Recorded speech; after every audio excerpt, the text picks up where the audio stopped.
اعوذ باللہ من الشیطان الرجیم بسم اللہ الرحمن الرحیم قل اغیر اللہ اتخذ ولیا فاطر السماوات والارض، ان سے کہیے لوگوں عقل کے ناخن لو، کیا میں اللہ کے سوا کسی اور کو اپنا ولی بنا لوں؟ اپنا کارساز، اپنا مولا، اپنا مالک، اپنا حمایت اللہ کو چھوڑ کر کسی اور کو بنا لوں؟ فاطر السماوات والارض، جو کہ آسمانوں اور زمین کا پیدا کرنے والا، تم بھی مانتے ہو کہ وہی پیدا کرنے والا ہے، تو اس کو چھوڑ کر کسی اور کو اپنا ولی بنائیں اور کسی اور کے خود ولی بن جائیں، تو یہ تو بڑی حماقت کی بات ہے، بڑے گھاٹے کا سودا ہے۔ وَهُوَ يُطْعِمُ وَلَا يُطْعَمُ، وہ کھانا کھلاتا ہے، اسے کھانا کھلایا نہیں جاتا۔ تم تو بتوں کے سامنے تو رکھتے ہو، چڑھاوے اور حلوے مانے پیش کرتے ہو، اللہ کو تو کوئی ضرورت نہیں، وہ تو کھلاتا ہے تمہیں، وہ رازق ہے۔ قُلْ إِنِّي أُمِرْتُ أَنْ أَكُونَ أَوَّلَ مَنْ أَسْلَمَ، کہہ دیجئے اے نبی ڈنکے کی چوٹ، مجھے تو حکم ہوا ہے کہ سب سے پہلا فرما بردار میں خود بنوں۔ وَلَا تَكُونَنَّ مِنَ الْمُشْرِكِينَ، اور دیکھو تم ہرگز نہ ہو مشرکین کے اندر، مشرکین میں سے۔ قُلْ إِنِّي أَخَافُ إِنْ عَصَيْتُ رَبِّي عَذَابَ يَوْمٍ عَظِيمٍ، کہہ دیجئے کہ خود مجھے اندیشہ ہے اگر میں اپنے پروردگار کی نافرمانی کروں تو بڑے دن کے عذاب کا۔ میں بھی مستثنیٰ نہیں ہوں، میں بھی اللہ کا بندہ ہوں۔ جیسے آپ کو میں کہہ رہا ہوں کہ اللہ کی بندگی کرو، ایسے ہی مجھے بھی اللہ کی بندگی کرنی ہے۔ جیسے تم سے کہہ رہا ہوں کہ اللہ کی فرما برداری کرو، ویسے مجھے بھی کرنی ہے۔ اور جیسے تمہیں بتا رہا ہوں کہ اگر نافرمانی کرو گے تو پکڑے جاؤ گے، ایسے ہی میں بھی اگر بالفرض نافرمانی کروں گا تو مجھے بھی اندیشہ ہے۔ یہ بہت اہم آیات ہیں، ان کو سمجھنا چاہیے۔ قل انی اخاف ان عصیت ربی عذاب یوم عظیم من یصرف عنہ یومئذ فقد رحمہ، وہ عذاب جو ہے جس کی طرف سے پھیر دیا گیا اس دن، اس پر تو اللہ کی بڑی رحمت ہو گئی۔ وذالک الفوز المبین، اور وہی ہوگی روشن کامیابی۔ دنیا کی بڑی سے بڑی کامیابیاں ہیچ ہیں، کوئی حیثیت نہیں، دولت ہے، وجاہت ہے، وقتی عزت ہے، شہرت ہے، اقتدار ہے، یہ ساری چیزیں جو عارضی ہیں، آنی فانی، لیکن یہ ہے کہ اصل مبین جو کامیابی ہے، فوز، وہ وہی ہے۔ وَإِن يَمْسَسْكَ اللَّهُ بِضُرٍّ فَلَا كَاشِفَ لَهُ إِلَّا هُوَ، اب یہ توحید ہے جو بیان ہو رہی ہے۔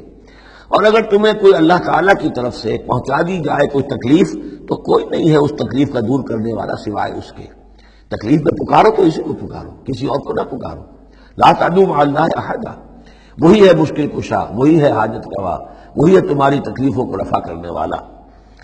وَإِن يَمْسَسْكَ بِخَيْرٍ فَهُوَ عَلَىٰ كُلِّ شَيْءٍ قَدِيرٌ، اور اگر اس کی طرف سے کوئی خیر تمہیں پہنچا دیا جائے تو یقیناً وہ ہر چیز پر قادر ہے، کوئی اس کا ہاتھ روکنے والا نہیں ہے۔ اسے کسی اور سے سینکشن نہیں لینی ہوتی کہ میں اپنے فلاں بندے کے ساتھ یہ خیر کرنا چاہتا ہوں، وہ تو عَلَىٰ كُلِّ شَيْءٍ قدیر ہے۔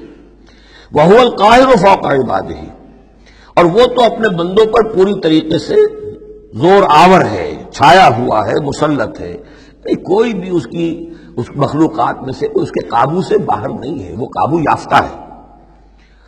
وَهُوَ الْحَكِيمُ الْخَبِيرُ، اور وہ ہے کمال حکمت والا اور ہر شے کی سے خبر رکھنے والا۔ قُلْ أَيُّ شَيْءٍ أَكْبَرُ شَهَادَةً، اے نبی ان سے کہیے ذرا کون سی چیز ہے جو گواہی میں سب سے بڑی ہو؟ کس کی گواہی سب سے بڑی ہے؟ قُلِ اللَّهُ، خود کہیے اللہ کی گواہی سب سے بڑی ہے کہ نہیں؟ شہید بینی و بینکم، اور وہ میرے اور تمہارے مابین گواہ ہے۔ وَأُوحِيَ إِلَيَّ هَذَا الْقُرْآنُ لِأُنذِرَكُم بِهِ وَمَن بَلَغَ، اور میری جانب یہ قرآن وحی کیا گیا ہے تاکہ میں خبردار کر دوں تمہیں اس کے ذریعے سے، اور اس کو بھی جس تک یہ پہنچ جائے۔ یہ گویا کہ اس سورہ کے عمود کا عکس ہے، یعنی میں نے بتایا عمود کیا ہے، حصی معجزہ ہم نہیں دکھائیں گے، بات ختم، لیکن اصل معجزہ یہ قرآن ہے۔ اے نبی ہم نے آپ پر یہ قرآن اتار دیا، آپ اس کے ذریعے تبشیر کریں، اسی کے ذریعے انذار کریں، اسی کے ذریعے تذکیر کریں۔ جس کے اندر صلاحیت ہے، جو طالب حق ہے، جو ہدایت چاہتا ہے، وہ ہدایت پالے گا۔ باقی جس کے دل میں کجی ہے، ٹیڑھ ہے، تعصب ہے، ضد ہے، ہٹ درمی ہے، حسد ہے، تکبر ہے، وہ آپ 10 لاکھ معجزے دکھا لیجیے، وہ نہیں مانے گا۔ کیا علماء یہود نے مان لیے معجزے دیکھ کر حضرت مسیح علیہ السلام کے؟ کیسے کیسے معجزے، مردہ کو زندہ کر دینا، خلق حیات، یعنی گاڑے کا بنا ہوا پرندہ پھونک ماری اور وہ اڑتا ہوا پرندہ ہو گیا۔ یہ تو وہ چیزیں ہیں کہ جو یوں سمجھیے کہ ایکسکلوسیو افعال اللہ تعالیٰ کے ہیں، خلق حیات اور احیاء موتا، وہ بھی نشانیاں ظاہر کر دی حضرت مسیح کے ہاتھ پر، کتنے لوگوں نے مانا؟ تو ہم نہیں مانے، ہم یہ معجزہ نہیں دکھائیں گے، البتہ یہ کہ یہ ہے، آپ کرتے جائیے، محنت کرتے جائیے، کوشش کرتے جائیے۔ اب یہاں پہ خاص طور پہ بہی کا جو ہے لفظ اس کو نوٹ کیجئے، وَأُوحِیَ إِلَيَّ هَذَا الْقُرْآنُ، وحی کیا گیا ہے میری جانب یہ قرآن، لِأُنذِرَكُم بِهِ، تاکہ میں خبردار کروں تمہیں اس کے ذریعے سے، وَمَن بَلَغَ، اور جس تک یہ پہنچ جائے۔ جس تک پہنچ جائے کا مطلب کیا ہے کہ میں تو تمہیں پہنچا رہا ہوں، اب جو امت بنے گی وہ آگے پہنچائے گی۔ جس تک قرآن پہنچ گیا حضور کا انذار پہنچ گیا۔ یہ سلسلہ جو ہے تا قیام قیامت، کیونکہ حضور اپنے ہی زمانے کے لیے رسول بن کر نہیں آئے تھے، آپ تو تا قیام قیامت جو ہے اب آپ رسول ہیں، آپ ہی کی رسالت کا دور یہ چل رہا ہے۔ جو انسان بھی قیامت تک دنیا میں آئے گا وہ آپ کی امت دعوت میں شامل ہے، اسے پہچانا پیغام قرآن کا اب ذمہ ہے کس کے؟ امت محمد صلی اللہ علیہ وسلم کے۔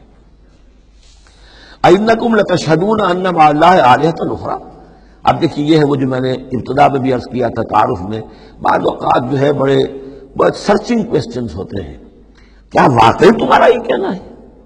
جب آپ کو معلوم ہو کہ جو کچھ یہ کہہ رہا ہے اس کا دل وہ نہیں ہے، یہ کچھ اوپر اوپر سے کہہ رہا ہے، وہ ضد ہے، ہٹ درمی ہے، تو پھر یہ کہ آنکھوں میں آنکھیں ڈال کر ذرا سرچنگ انداز میں جو ہے وہ آپ سوال کی اِنَّكُمْ لَتَشْهَدُونَ أَنَّ مَعَ اللَّهِ آلِهَةً أُخْرَىٰ، کیا واقعی تم لوگ گواہی دیتے ہو اس کی کہ اللہ کے سوا کوئی اور بھی آلہہ ہے؟ واقعی؟ قُل لَا أَشْهَدُ، کہہ دیجیے بھائی ٹھیک ہے، اگر تم گواہی دیتے تو میں تو نہیں دے سکتا، میرے لیے یہ ممکن نہیں ہے کہ ایسی خلاف عقل، ایسی خلاف فطرت بات جو میں کہہ سکوں۔ قُلْ إِنَّمَا هُوَ إِلَٰهٌ وَاحِدٌ، کہہ دیجیے کہ وہ تو ایک ہی الہ ہے، اکیلا، واحد۔ وَإِنَّنِي بَرِيءٌ مِّمَّا تُشْرِكُونَ، اور یہ کہ میں بری ہوں ان تمام چیزوں سے جنہیں تم شریک ٹھہرا رہے ہو، میرا تمہارا کوئی رابطہ اس معاملے میں نہیں ہے۔ الَّذِينَ آتَيْنَاهُمُ الْكِتَابَ يَعْرِفُونَهُ كَمَا يَعْرِفُونَ أَبْنَاءَهُمْ، اب دیکھیے چونکہ یہ مکی دور کا آخری زمانہ ہے اور اس میں ظاہر بات ہے مدینہ تک بھی خبریں تو پہنچ چکی ہوئی ہیں، وہاں پر بھی کہ کوئی مکے کے اندر ایک دعوت ہے بڑے زور شور کے ساتھ شدت کے ساتھ اٹھ گئی ہے، اور وہاں پر وہ باتیں پہنچ چکی ہیں، اور بلکہ انہی کی طرف سے سکھائے ہوئے سوالات بھی مکے کے لوگ حضور سے کرتے تھے امتحاناً۔ آپ ذرا یہ بتائیے ذوالقرنین کون تھا؟ اگر آپ نبی ہیں تو یہ بتائیے، اصحاب کہف کا قصہ کیا تھا؟ اگر آپ نبی ہیں تو یہ بتائیے، روح کی حقیقت کیا ہے؟ یہ سارے سوالات آئیں گے سورہ بنی اسرائیل میں، سورہ کہف میں۔ تو وہاں تک بات پہنچی ہوئی تھی، اور ظاہر بات ہے کہ ان کے جو لوگ تھے سمجھدار وہ سمجھ چکے تھے کہ یہ ہے وہ کہ جن کے ہم منتظر ہیں۔ یہ دوسری بات ہے کہ محروم رہ گئے۔